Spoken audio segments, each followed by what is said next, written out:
The topic of digital identity is gaining momentum. The lack of verified digital identity presents an urgent problem and a meaningful opportunity for society. This was one of the main themes discussed at the European Digital Identity Cloud Conference held in Munich in 2021. And even if 2 months have passed since the event happened, its learnings and insights still need to be echoed to our payments industry. Today we speak with the founder of KuppingerCole, Martin Kuppinger, who is also the event organizers, to find out what were his main takes from the event. Hi Martin, happy to have you today with us. Hi, Mirella, pleasure to talk to you. Yes. Could you please share with me what were the main themes discussed at the European Digital Identity Cloud Conference?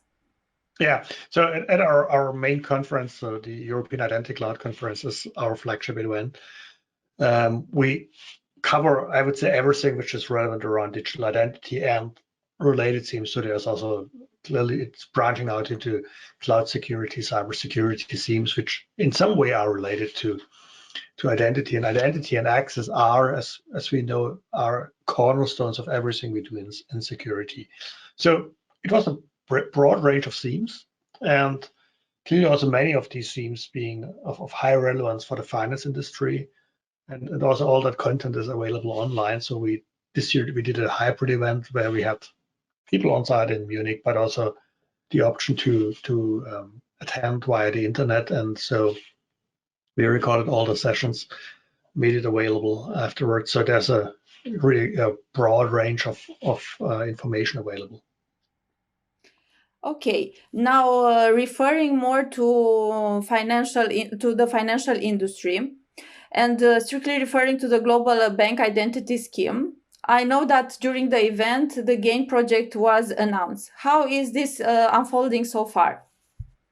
Yeah, I think that was one of the highlights of this conference. So GAIN, the Global Assured Identity Network, is an initiative which is backed by a very broad number, a very high number of banks, of identity professionals, of other parties. So the document they first released at our conference has, I think, around about 150 people on the list of authors or on the list of contributors.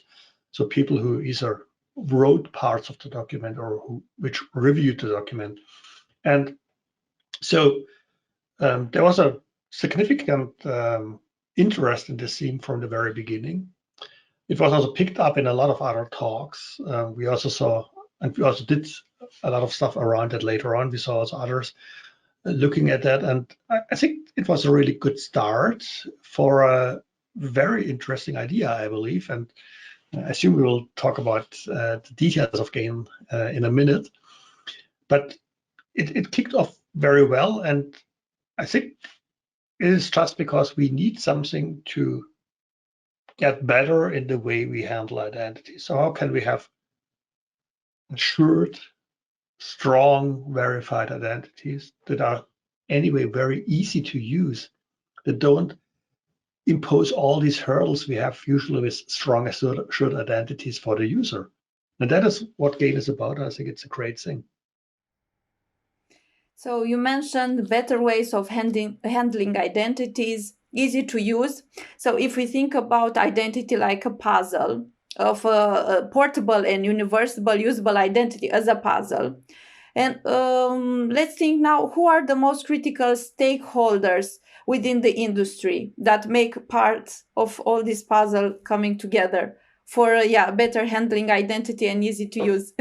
Yeah, I would dare to say the most important stakeholders are the customers, the consumers, the users, because if they don't like it, it will fail. I think this is where we always need to start with. It is not about who enables, it is about, does it work for the customers and consumers? And we have seen so many approaches on digital identity failing because the users just didn't like them. And I think this is what GAIN tries to do better. What is the biggest hurdle? Or what is what customers want? Customers want something that is easy to use and which they can reuse. So if you take many of today's onboarding process, specifically when KYC, so this regulatory aspect comes into play, then they tend to get quite cumbersome. So in Germany, we have this post-ident where you have to walk in person to a post office. It's a barrier, it's a hurdle. It makes it difficult for people to do that. I remember my first experience with a video ident approach. It was, even for me as an IT and identity professional, it was a cumbersome and complex experience. So on one hand, there's the need to have strong, verified, well-assured identities, but we need to understand that users don't want to do it again and again and again, and they want to do it as easy as they can. And this is where things starts. And then there's also an aspect of trust. So whom do you trust? And this idea of, okay, there's that one identity provider who issues it and you trust it, that frequently fails. It depends a little on the country. So some countries have a quite good government issued EID. Many others don't. A few providers issue some IDs which are widely used, but usually not that much trusted, take social logins, etc. So at the end, it means we have a gap here.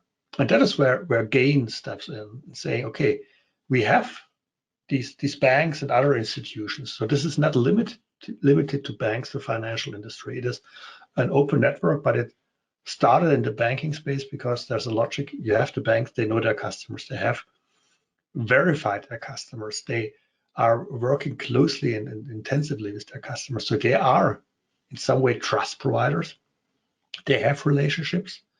And if you can utilize that so that you can use a proven, a strong, assured identity beyond that single bank into a global network, then you bring together the strong players of, we deliver strong identities, which might be then also, you might also add at some point there, this is also part of it. For instance, via eIDAS, you also might add state issued ID cards. So you have these strong players and you have the users which potentially will like that more because it makes their life simpler. They work with a trusted party with a secure authentication, but it's not as cumbersome as it has been. In a way, you kind of anticipate my next question, because I wanted to see how is Gain linked with the digital identity, with the European Digital Identity Wallet initiative, because the initiative again aims, like Gain, to make it user for Europeans to use their digital identity and reuse it for different services, and to also fill in this gap in trust. So how is Gain linked to the European Digital Identity Wallet initiative, and how would the pan-European identity layer look like? Yeah, it's the first, I always tend to think in global, not just European, because at the end, the world is global. And if we are acting online, we are very much in a global world. And so I think an advantage of Gain clearly is it is global. And in contrast to the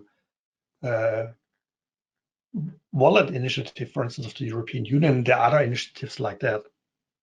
And in contrast to the entire decentralized identity concepts, Gain is in some way semi-centralized or semi-dense decentral. So it is somewhere in between. You have the ones like whatever LinkedIn or Facebook, which are usually not that assured, that strong, but very central approaches.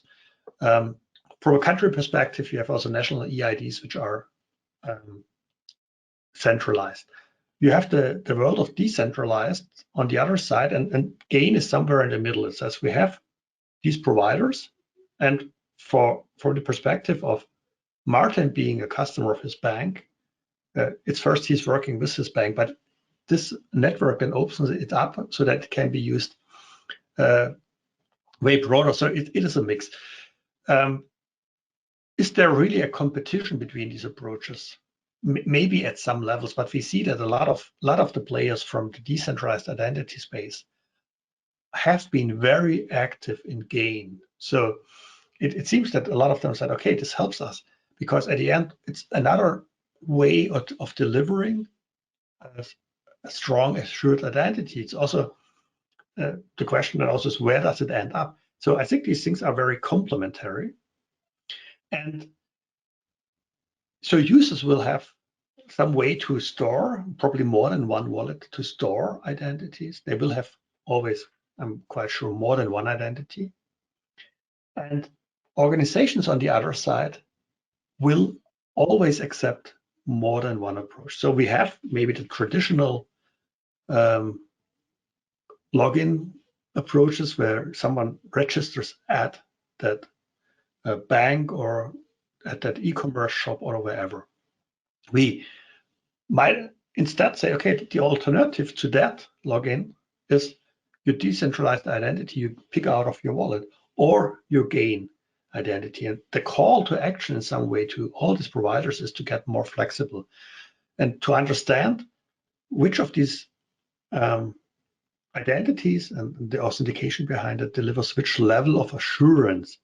So the higher the level of assurance is, the more critical things you can do with it, but they exist more side by side. It's not that one will win or the other will lose.